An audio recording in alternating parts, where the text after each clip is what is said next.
Today on the Miami Hustle, we're here with the 4-time world champ, David, the Mexican monster, Benavidez. 29-0, 24 KOs. The world champ, thank you for your time, really appreciate it. Yeah. So I want to ask you to start off, I know you were really overweight when you were like a teenager. Can you tell us about that? Yeah, so, since I've been a little kid, obviously, I've been liking, I like to eat a lot. I like fast food, I like all that. So basically the only reason why I got into boxing is to lose the weight and manage my weight and all that. And the weight started coming down little by little. And after that, I basically had all the stamina, all the tools I needed basically to train hard and do what I got to do. So I went to California with my dad, and we just started sparring the big guys. When I was 13 years old, 14 years old, the world champions and stuff. So from there, my career kind of took off, and here we are now. Yeah, so I didn't know that. You got into boxing to lose weight. Yeah, kind of. I've been boxing since I was a little kid, but I had stopped boxing for about 2 years when I was, I stopped boxing at 11. And then my dad and my brother moved to California, so I was really overweight. So that's the reason why I started boxing again, because I was overweight. I was like 12 years old. I was thank you, bro. I was 250 pounds. 250 pounds. Yeah. So wow. I had gained a lot of weight. So I went to California to shed the weight off, my dad. And then I think in about a year, we had lost close to like 70 pounds. And then, from there, we kind of just transitioned into the pro game. And then, just started, like I said, we're just working on everything we needed to go into the pros.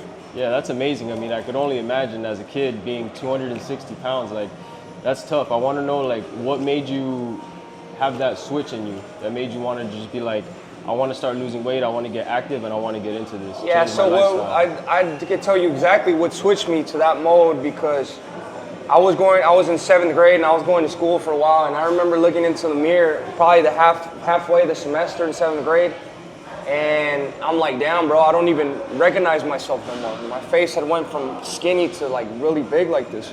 I think I had a picture right here, so I can probably show you.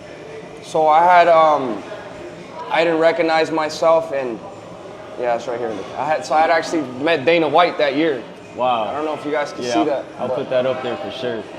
So this is basically what I'm talking about. I looked at myself in the mirror, I'm like, bro, I don't even know who I am anymore. You know what I mean? So I had hit a point where I'm at a point of no return right now. I'm either gonna lose weight or I'm gonna keep eating how I'm eating, and then I'm not gonna be able to come back from this. So that's when I make the conscious decision to go with my dad and start training and losing weight. And that's basically what it was that catapulted me into what I am today. And what kept you motivated? What kept me motivated, just to be honest with you, making my family proud, making my dad proud. At the time that I went to California to lose weight, I had already had 9 years boxing, but that 2 years really messed me up, and I didn't want to disappoint my dad, I didn't want to disappoint my brother, and I didn't want to let those 9 years go to waste, because I had been working my whole life, and I don't want to let that go to waste and let my life go to waste. So just trying to make my dad happy, and then also just trying to lose the weight and try to be the best version of myself I could be. Did you find boxing to be something natural when you started it, or did you have to fall in love with it and try to get better every day? No, boxing was definitely not natural to me when I started. My whole training life when I was a little kid, it was a lot of tough love with my dad. I wouldn't run. My dad would hit me with the belt. If I didn't want to do something, my dad would. Over here, yeah. So it was tough love, bro. But I feel like if my dad wouldn't have kind of beat that into me, I wouldn't be the person who I am today. You know what I mean? What's up? Shout out to Dad. Yeah, that definitely made me learn that nothing in life is easy. And then you're gonna go through struggles either way. You know what I mean? So that's always what kept me going, and my dad. And a big shout out to my dad, because if it wasn't for him, I wouldn't be where I'm at today. Yes, sir. And how did you get the nickname Mexican Monster? So when I first turned pro, my first nickname was El Bandera Roja. It was given to me by Samson Lukowitz. He used to have Pacquiao, and he used to have Sergio Martinez. So he said he thought it would be a good idea that I take on a nickname. Never really liked Bandera Roja that much, to be honest with you, but I had to respect my promoter's wishes. So then fast forward to like 6 years, I'm doing a podcast with Mike Tyson, and you know, Mike Tyson's like, man, you know what, you know, you're the Mexican monster. So I was like, damn, Mike Tyson is giving me a nickname, I might as well stick with it, you know what I mean? So from that day, I was a Mexican monster, and the crowd, or the people, you know, they like the name. So I mean, here we are today with the name stuck, and it's dope to have a nickname by Mike Tyson. Yeah, that is dope. Yo, shout out Mike Tyson. That's crazy. I mean, speaking of Mike Tyson, what'd you think about that fight with Jake Paul? To be honest with you, I didn't like it. I didn't like anything. I thought it was hard to watch, honestly. It was very hard to watch. That's probably the only fight I've watched where I've really been nervous and scared for a fighter. Not because Mike Tyson doesn't have the skill or the power. He did at one point, but when you fight against a 60-year-old man, it's a different story, you know what I mean? But thankfully, Jake had the grace to not knock him out and not try to hurt him with any big shots. But I feel like Mike Tyson went in there, got what he was looking for. You know, got a big bag. You know what I mean? But I think as for our old fighters, I think they should just stay retired, because you know, for sure, you don't want to. It's not a game. It's not a game, and you don't want to see them get hurt in front of millions of people for no reason, just for gain, or you know, just for money. Like it's not worth it. Yeah, for sure. So I know you got a fight coming up February 1st. You're getting ready for that. How do you feel about your opponent? Like, what do you know about him? And I saw you guys got a little, I don't know if it's personal, you know, outside the ring, but I saw you guys get a little chippy at the face-off, so. To be honest with you, bro, for me, every fight is personal, because, I mean, it could be cool outside in that, but as soon as I get you in the ring, I'm literally trying to implement as much damage as possible. Because if I'm not getting you, then they're trying to get me, you know what I mean? So I take this very serious, you know, I take it like every opponent I go into the ring with, I feel like they're trying to take food off of my plate, and I'm not gonna let that happen. But with David Romero, he'd been talking shit for a while, even though he tries to say he doesn't. You know, he had been talking shit for a while, keeping my name in his mouth. He thought I was never gonna take the fight, you know what I mean? So once we accepted the fight, then he tried to act like he's not talking shit, he's not saying nothing about me, but you know what I mean? I really don't take it that personal, but I am using everything he says, all the shit he's talking, as to fuel the fight, you know what I mean? And sure, that's just how it is, bro. Like even if I'm cool with somebody outside the ring, at the end of the day, I'm trying to knock him out. Would you say he's the toughest opponent you have so far? To be honest with you, I can't say, because I haven't been in the ring with him yet. But as on paper, he looks like he has everything. You know, he has reach, he has speed, he has footwork. He has power, you know what I mean? But that shit does not scare me. You know, I've been boxing for 25 years. I actually enjoy when I see I like when I see a strong fighter that I'm about to get in the ring with, because, you know, what satisfies me the most is shutting other people up that think I can't win, that think I'm gonna get knocked out, that think I'm gonna get this and that. You know, I know what I could do, and that's why I took this challenge. You know, this is a challenge not too much people are willing to take, at 168 and at 175. So the hardest challenge, I embrace them, because this is how I've been since I was a little kid, you know what I mean? I've never shied away from no challenge. I was sparring with Golovkin from 15 to 19. I was sparring Kelly Pavlik. I was sparring Surla Ramirez. If you were a good champion in California, I was definitely sparring you, you know? And it's just, this is how it is, you know, I want to be the most dominant fighter, the most fierce fighter that there is, so I'm going to continue doing what I got to do and being the best version of myself that I got to be. Yeah, that's what I respect about you. I feel like you really don't ever back down from any challenge. You want to go against the best because you feel that you are the best, and you got to prove it to everybody in the ring. So that goes to the next question that I want to ask you about Canelo. I feel like a lot of people are saying that he's ducking you and you're just trying to go after that fight, because in my opinion, I feel like once you guys are in that ring, whoever comes out is really going to be, you know, declared as the best Mexican boxer. Yeah, so to be honest with you, I feel like Canelo's a fucking pussy. That's just my opinion, because if we ever fight, the man is making well over $100 million, you know what I mean? So if, let's say, he's saying that I don't have nothing to offer, that I'm nobody, that I need more experience, this and that. If you're gonna make $100 million fighting somebody that has no experience, that he sucks, this and that, all this shit that they've been talking about me, why would you not come beat my ass and collect a big bag on my head after the fight? Like, this is the same shit I'm doing with David Moreau. You know what I mean? It's the hardest fight, but I'm not scared of nobody, you know what I mean? Like I said, I embrace the challenges. So for Canelo and his fans saying that I don't bring nothing to the table. I don't do this, I don't do that, man. They're all scared, just like how he's scared. You know what I mean? And if he wants to come prove that I ain't shit, come prove it in front of everybody. It's that easy. So I feel like it's just a bunch of excuses on his end. It's just a bunch of excuses, bro. At the end of the day, it's a bunch of excuses and it's a bunch of pride.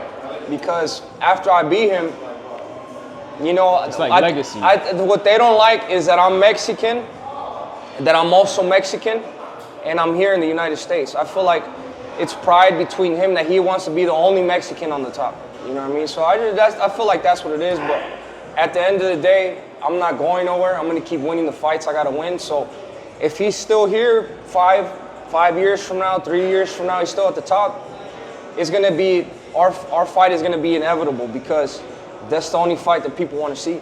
That's how I feel too. It is going to be inevitable. Yeah. That's why the more he runs away from it, the worse it's going to be for him. I feel but like. at the end of the day, I feel like it's good for me too because it's good for both of us because the longer it's waiting, the more and more we build up, especially if I keep having fights where I'm looking good and I'm beating the bigger fighters, like a big name fighters like Morrell.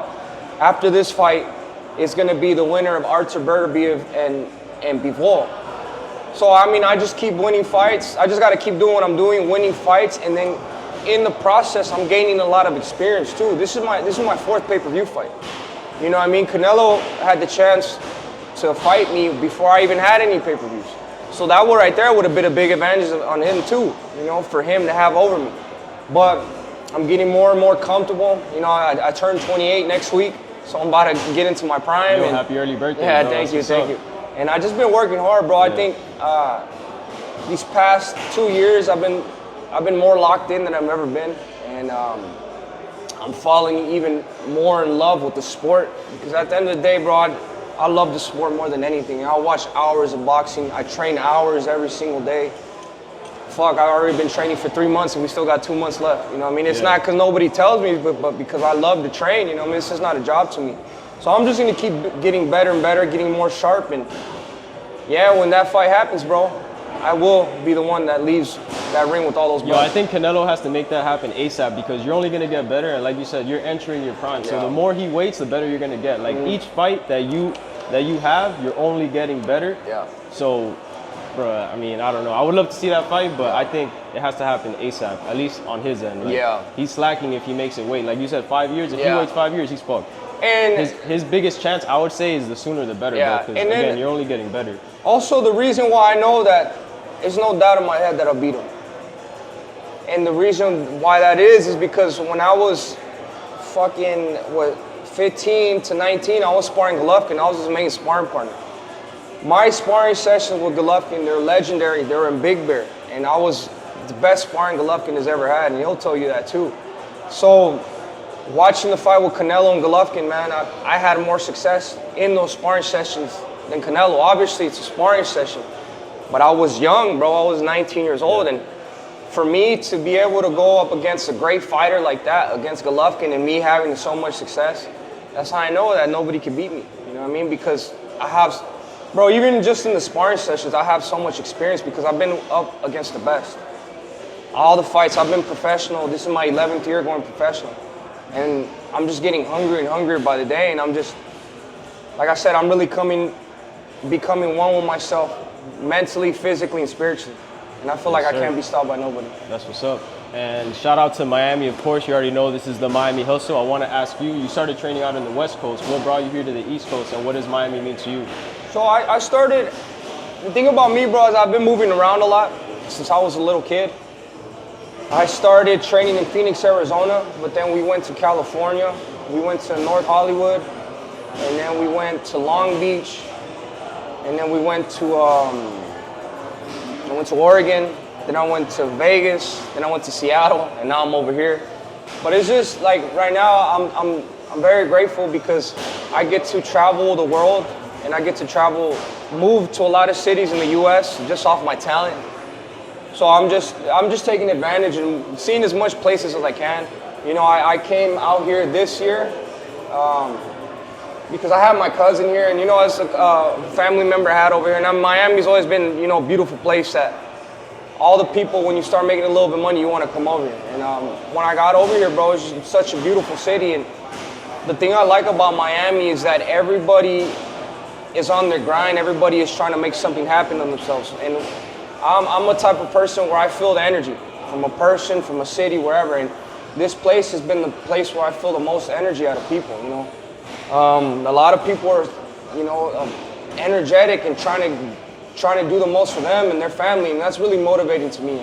And the city has shown me a lot of love, so I definitely do love Miami.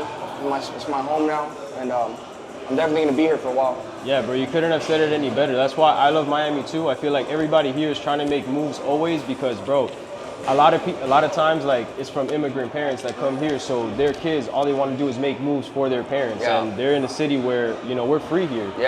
We come from Cuba, so back from Cuba, we're not free, so we got to do everything that we can once we're in the city. And yeah, bro, it rubs off on people. So there's no sleeping here, there's no being lazy. Like, that doesn't really exist out here. Yeah, and the city over here, probably is one of the most beautiful cities I've ever been in the world. You know, I've been to Dubai, I've been to Qatar, I've been to everywhere. This city is just different from anywhere, and you know, it's a fucking beautiful city. Not only is it a beautiful city, but I got a condo and stuff. Like, I go in the balcony and I pray and I just look at the city, and it gives me way more motivation, bro, because I feel like here anything is possible. For sure. Yeah, I feel the same way. And I want to ask you, like, do you have any rituals or daily habits that you have implemented that gets you better in and out of the ring? Yeah, definitely. I've been on a spiritual journey like for the past 2 years, and I would say if anybody wants to find themselves or wants to actually get the most out of themselves, I think prayer and believing in God is super essential. The reason I'm saying this is because, you know, God can make anything happen. So if you connect to the frequency of God and you're praying every single day, you know what your aura is, right? Your energy field. So just imagine it like this. Imagine your prayer, you using that as a tool. If you pray every single day for a year, do you pray? Of course, yeah. You feel good every time, you feel protected. For sure. So imagine if you do that every day for a year, you never forget about your prayers. It's like your aura and your energy field is growing around you. And especially with you just being a good person, you treat everybody like how you want to be treated. You know what I mean? You try to do your most to help people and, you know, just be a good human being.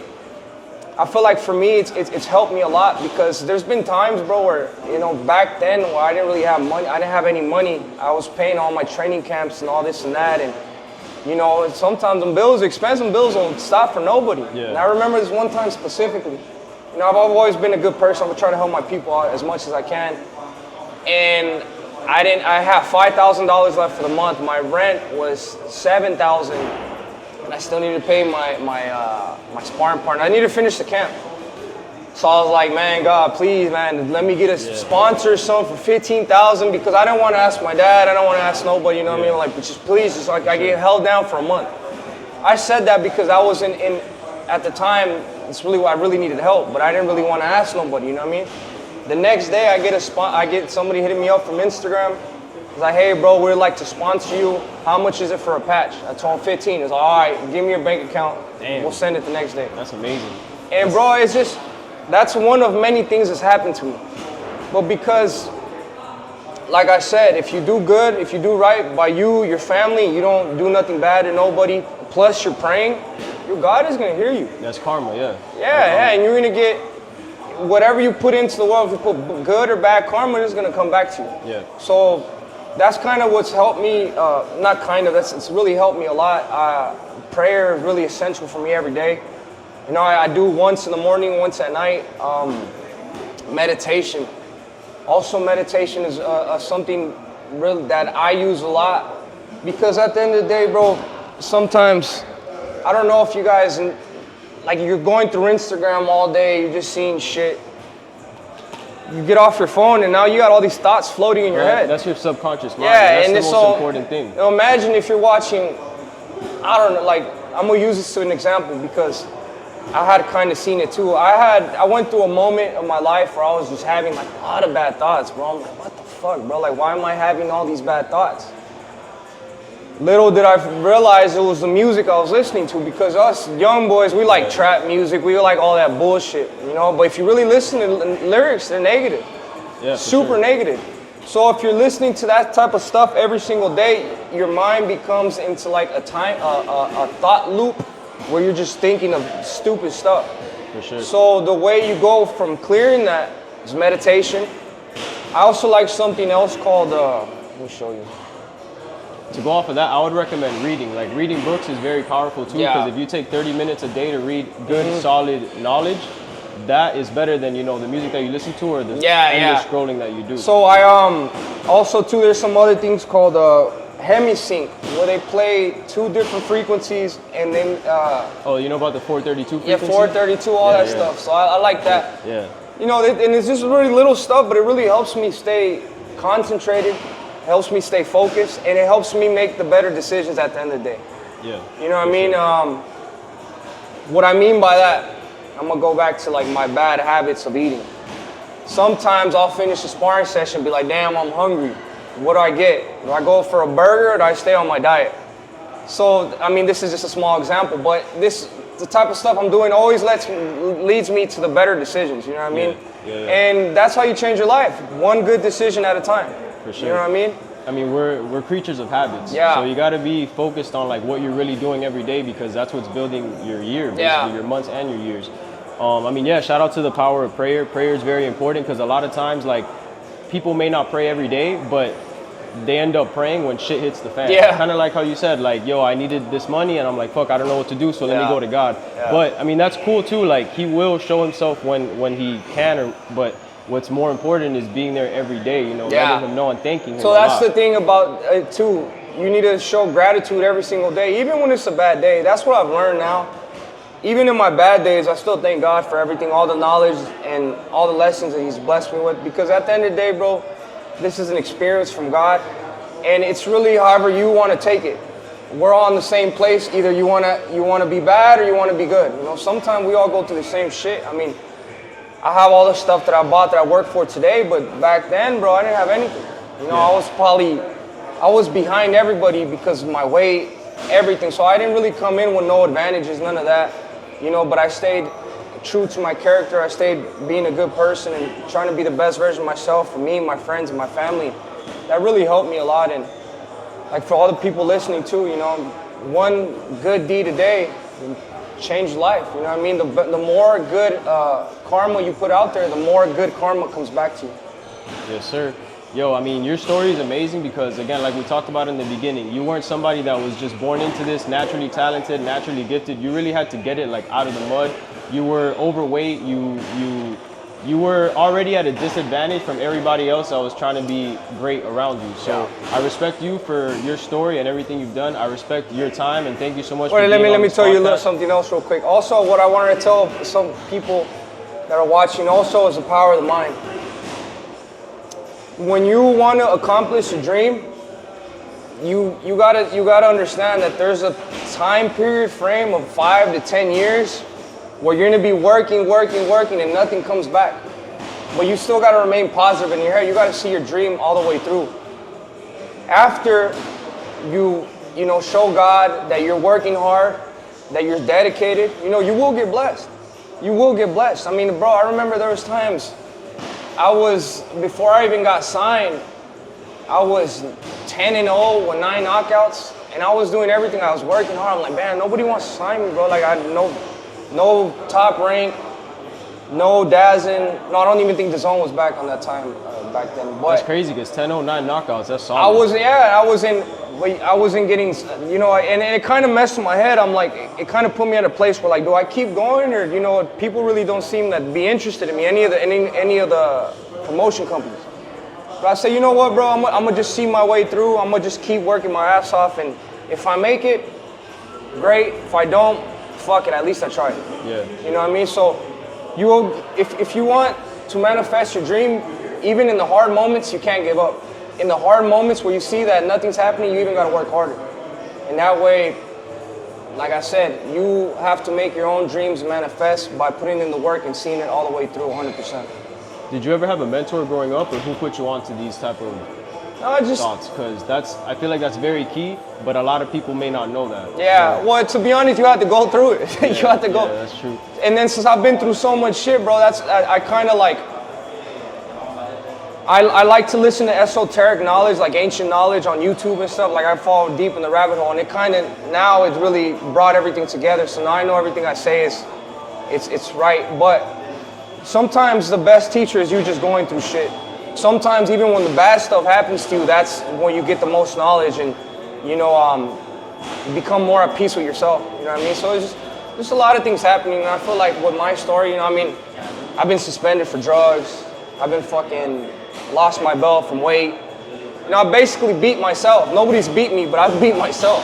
So I've made a lot of mistakes, but from those mistakes, I've learned a lot. And right now, because of those mistakes, I'm the best version of myself I've ever been. That's what's up, and that's what we're about, the Miami Hustle. We talk about all the hustlers that are in Miami trying to be the best version of themselves and just following their passion. That's really what we're about. Like whether you're a fighter, an artist, a business owner, entrepreneur, whatever you're doing, if you follow your passion, I feel like you're already in the right direction. And then of course have faith, stay prayed up, and the power of the mind is very important as well, because when you follow your passion, a lot of shit is not going to go your way. Because it's not easy to follow your passion, but it's easy to clock in, get paid, go home.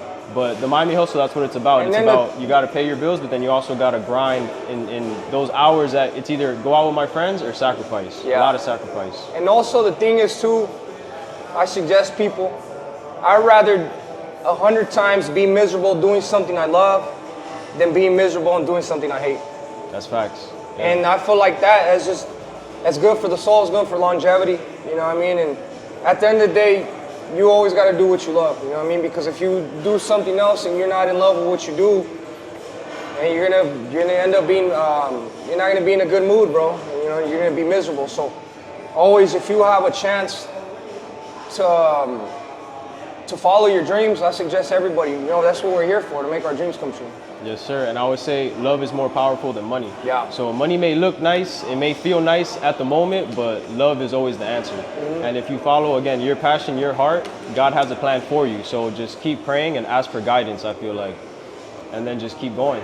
And yo, bro, again, thank you so much for your time. This is a true honor for me and the Miami Hustle to have somebody like you, a 4-time world champ, still undefeated, still doing his thing. And he's on his way to be the greatest boxer, because when that Canelo fight happens, you already know who we're going for. So yo, thank you so much again, bro. Appreciate it. That's it, bro. That was dope, bro. Nice. Thank you.